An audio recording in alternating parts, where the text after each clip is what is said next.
¿Qué tal, apreciados amigos? Es una alegría que nos puedan acompañar en este video en el cual vamos a desarrollar el bosquejo de la lección que lleva por nombre El deseado de todas las gentes. Permítame una vez más darles la bienvenida al bosquejo de la lección número 12. Para comenzar, dirijámonos a lo que dice o recordemos lo que nos dice Isaías 61. Levántate y resplandece. Es un llamado que el profeta hace a Sión. Sión es el pueblo de Dios. Y en estos días recordemos que la iglesia adventista es el pueblo de Dios, no hay otro pueblo. Entonces este llamado es para la iglesia: levántense, resplandezcan. Pero ¿en qué consiste ese levantarse, ese resplandecer? Pues en anunciar las buenas nuevas de Cristo, anunciar el Evangelio de Cristo, o anunciar a Cristo. En otras palabras, levántate, resplandece anunciando a Cristo, y debemos hacer de Cristo el deseado de todas las gentes. Obviamente para nosotros tiene que ser también ese deseado. Podríamos resumir la lección en esto, pero vamos a ir poco a poco entendiendo los matices que presentó a través de estos tres objetivos. Lo primero que debemos de entender es cuál es nuestra condición. No debemos de olvidar esto. En segundo lugar, el llamado de resplandecer también se entiende como el ser una bendición para el mundo. Y por último, recordar que Cristo es el deseado de todas las gentes, y vamos a ver por qué es el deseado. Vamos a trabajar en este bosquejo siguiendo estos tres objetivos. Comencemos con el primer objetivo: recordar cuál es nuestra condición. ¿Qué vamos a encontrar? ¿Qué vamos a recordar aquí? Lo que nos dice Génesis capítulo 3, versículos del 1 al 8. La caída, sí, es cierto, la caída de Adán y Eva está acá. Pero vamos a resaltar los siguientes puntos. En primer lugar, Adán y Eva desconfiaron de Dios. Desde que Eva comenzó a conversar con la serpiente y codiciar el árbol, ya estaba desconfiando de Dios. Lo mismo hizo Adán después. Ambos se avergonzaron del pecado que habían cometido. Y el pecado nos lleva a escondernos, o la vergüenza, perdón, a cubrirnos, a taparnos. ¿Qué quiero resaltar con todo esto? Que el pecado va generando una separación cada vez mayor entre el hombre y Dios.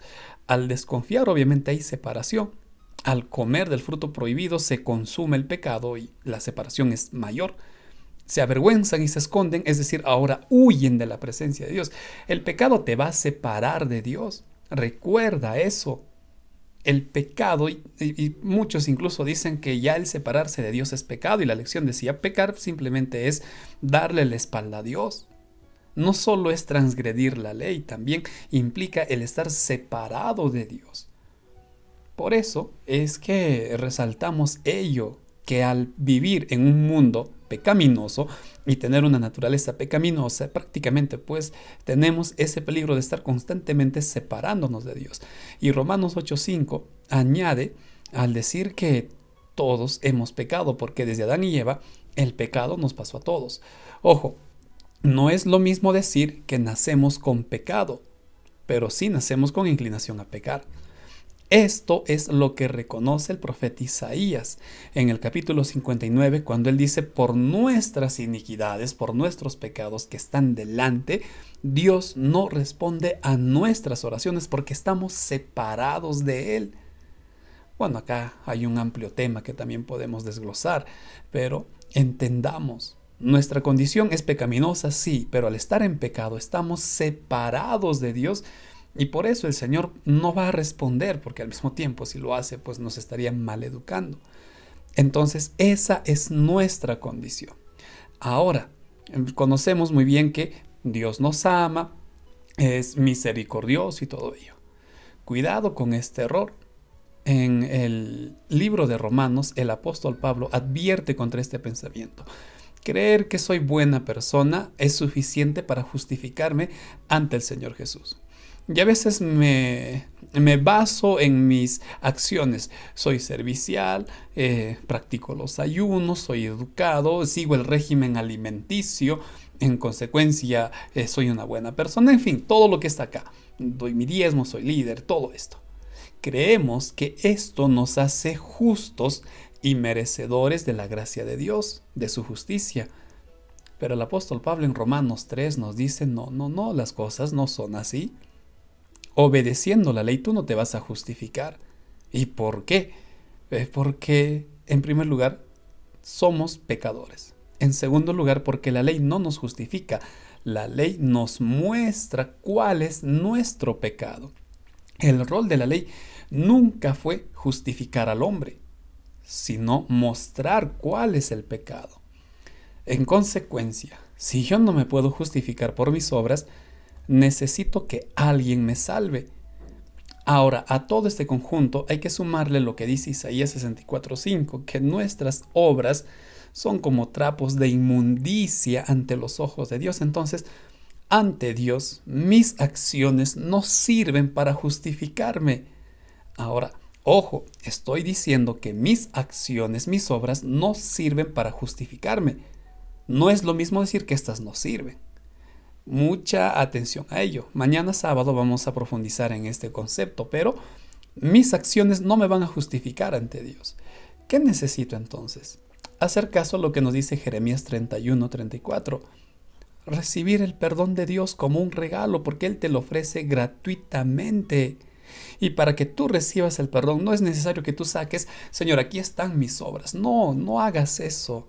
Tú simplemente tienes que humillarte y caer rendido a los pies de Cristo y aceptar su perdón. En Romanos 3:21 al 24, Pablo dice que solo tienes que aceptar por fe a Cristo como tu Salvador y automáticamente Él te dará la justicia. Eso es todo lo que necesitas hacer para recibir el perdón de Dios, confesar y aceptar a Cristo como tu Salvador. Y eso es un acto de fe. Eso no se puede hacer con obras o con acciones. Simplemente tienes que creer el regalo que Dios te da. Por eso es importante que, para llegar al segundo objetivo, nosotros entendamos muy bien cuál es nuestra condición. Y hemos visto que del pecado hemos sido rescatados por nuestro Señor Jesús, por el deseado de todas las gentes. Pasemos a ver el segundo objetivo, ser una bendición para el mundo. En ese objetivo vamos a recordar lo que ya hemos visto en la introducción, la misión que tiene la iglesia de resplandecer, la misión que tenemos de anunciar o guiar a las personas a Cristo. Pero recordando este contexto del resplandecer, veamos el siguiente cuadro. La iglesia encontró salvación en Cristo, es decir, tú y yo hemos encontrado que en Cristo hay salvación, hay perdón, hay una segunda oportunidad en Cristo. Teniendo esto en mente, considera lo que ahora nos dice Génesis capítulo 12. Cuando Dios llama a Abraham, llama para que a través de Abraham, el pueblo que iba a descender se convierta en una bendición para el mundo. O como decía el autor, a través de Abraham, Dios estaba haciendo un pacto con todo el mundo. Entonces, lo mismo se aplica a nosotros. Bendeciré a los que bendices y a donde tú vayas serás una bendición, le dijo Dios a Abraham, y lo mismo ocurre con nosotros. Hemos sido llamados para ser una bendición para nuestro mundo. Lamentablemente nuestro mundo, nos dice Isaías 62, está envuelto en oscuridad. Oscuridad pues que viene del pecado. Nuestro mundo está envuelto en esa oscuridad, en tinieblas. Ahí, a esa sociedad, a ese lugar que está en oscuridad, nosotros somos llamados a resplandecer para conducir a las personas, no a la iglesia, sino a Cristo. Debemos de presentar a Cristo, debemos de señalar a las personas a Cristo. De eso se trata el evangelismo, no presentar una iglesia, presentar a Cristo. Pero obviamente, cuando ellos conozcan a Cristo y sepan que Dios tiene un pueblo en esta tierra, ellos también van a querer formar parte de ese pueblo. El problema es que a veces nosotros primero presentamos la iglesia, presentamos a la congregación y todas esas, todo lo que forma parte de la iglesia, y nos olvidamos de presentar a Cristo. Y las personas a veces quedan impactadas con la iglesia, pero no con Cristo. Y luego cuando ven algo se van a desanimar. Lo correcto es que nosotros presentemos a Cristo a las personas y ellos van a querer seguir a Cristo, y para seguir a Cristo, pues van a formar parte de su iglesia. Porque en Cristo no solo hay perdón de pecados, y esto es lo maravilloso, por eso es el deseo de todas las gentes. Dios nos ofrece más que perdón a través de Cristo. Dios nos ofrece mucho más. Bueno, esto vamos a verlo en el tercer objetivo, pero antes de pasar, por favor recordemos que hemos sido llamados para hacer una bendición en el lugar donde nosotros nos encontramos. Ahora sí pasemos al último objetivo. Ahora ya en el tercer objetivo, en el deseado de todos, veremos por qué Cristo pues es realmente el deseado de todas las personas. Y tiene que ver con la profecía de Isaías 61. Mejor dicho, nos va a ayudar a entender. En el capítulo 61, versículo 2, se profetiza del que vendrá el ungido, el Mesías, que vendrá para revelar el año de la buena voluntad de Dios. Cuando Cristo estuvo en la sinagoga, él leyó esta porción del libro de Isaías. Eso nos cuenta Lucas. Y luego de leer, él les dijo a todos los que estaban ahí: hoy se ha cumplido esta profecía delante de ustedes. Y no lo dijo sin evidencias, por así decirlo. Y es que, de acuerdo a la profecía, Cristo llevaba alivio, alegría, esperanza, salud, consuelo a los quebrantados, a los dolidos. Eso dice el versículo 1. Y eso es lo que hizo Cristo en su ministerio. El Señor Jesús, estando en la tierra, pasaba tiempo con aquellos que eran oprimidos, no solo por el pecado o una enfermedad, también con los que eran oprimidos por la misma sociedad que pues oprimía a la gente, y no solo del pueblo de Israel o de la nación judía. Lo hacía con toda persona, pues no había límites para el amor de Dios. Estando en esta tierra, Cristo caminó, comió, pasaba tiempo con los desamparados, con aquellos que llevaban una cruz, con aquellos que eran estigmatizados y ya no tenían esperanza, incluso condenados por los propios líderes. El Señor Jesús estaba con ellos. Los gadarenos, te recordarás, hombres encadenados y condenados a una vida de bestia. El Señor Jesús estuvo con ellos. Y eso es lo que hizo en esta tierra. Por eso la profecía de Isaías 61 se cumple en el ministerio de Cristo, para llevar salud a los enfermos. ¿Cuántos milagros no hizo Cristo? ¿A cuántas personas no les dio sanidad? ¿A cuántas personas, ciegos, cojos, paralíticos, no recobraron el vigor de la salud?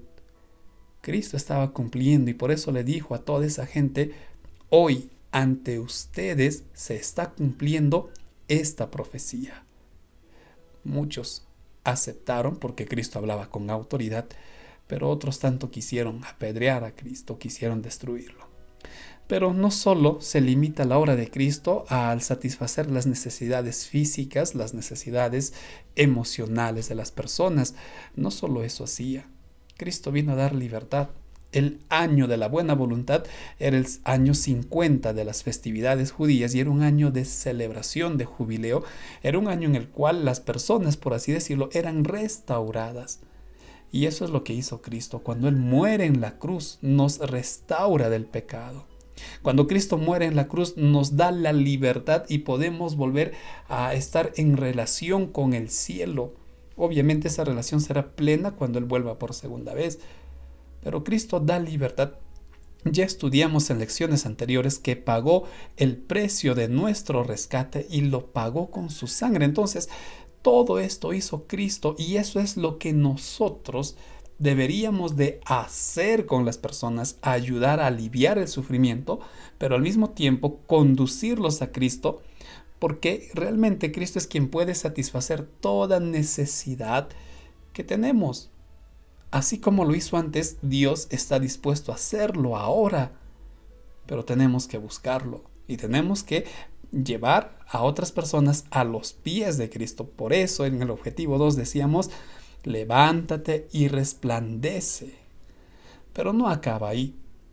En estos dos versículos de Isaías capítulo 60 también se habló del día de Jehová, o el día de la venganza de Dios. Y es un día terrible desde ese punto de vista. De acuerdo a Isaías capítulo 62, este día es el mismo que se lee en otros pasajes. Y el día de la venganza no es otro que la segunda venida de Cristo. Por eso el Señor Jesús no leyó esa parte. Porque el gran día de la venganza de nuestro Señor será cuando Él vuelva por segunda vez. Ahí se dará ese día. Y tanto Joel 2:31 como Malaquías 4:5 también hablan de ese gran día que va a ser terrible y espantoso, dicen estos profetas. Pero vamos a separar dos grupos aquí. Está bien, vamos a separar a dos grupos porque no solo lo presentan como un día terrible, también lo presentan como un día glorioso. Vamos a ver. Por un lado tenemos que es un día terrible y espantoso y por otro que es un gran día de liberación.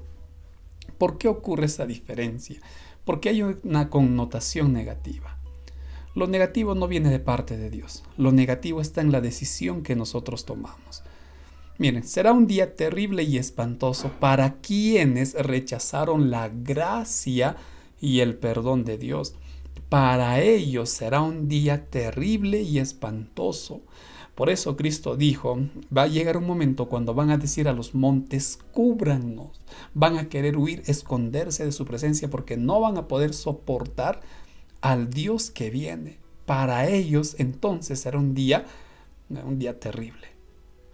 Y para aquellos que aceptaron la gracia y el perdón de Dios, será un día de liberación, será un día de regocijo, será el día que han esperado, será el día de la mayor esperanza, es lo que dice el apóstol Pablo en Romanos.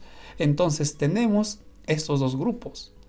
Por otro lado, no solo son aquellos que rechazaron a Cristo, mucho cuidado con esto. Será un día terrible y espantoso para quienes aceptaron a Cristo, pero creyeron que no tenían que comprometerse con Él o no era necesario dar evidencias de algún tipo de cambio. Y esto, queridos amigos, es un problema.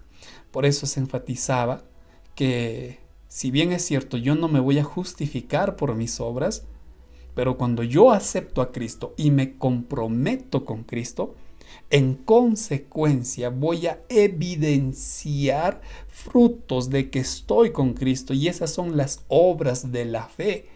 La fe no viene por las obras vienen por la fe. Entonces todos aquellos que aceptaron a Cristo pero no quisieron obedecer, no hicieron caso a su ley, también estarán en este día terrible y espantoso para ellos.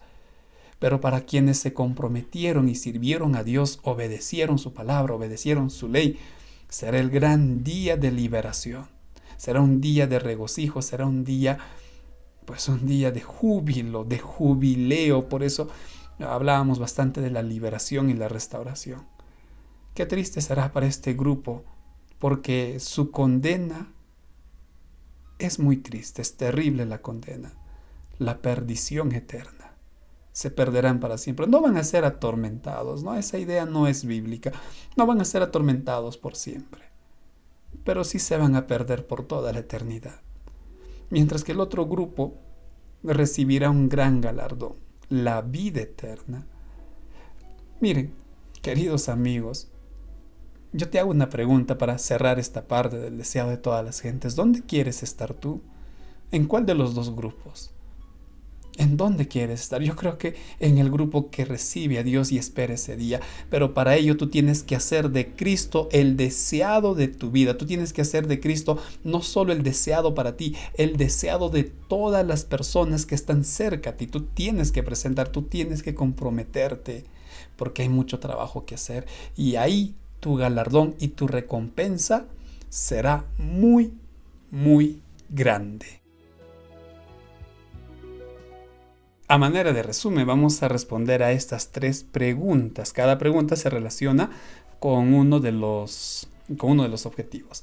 Primera pregunta, junto al creer, ¿qué más necesitas hacer para recibir el perdón de Dios? ¿Habrá algo más que solo creer en su perdón? ¿Qué estás haciendo para que la luz de Dios resplandezca en el lugar donde vives?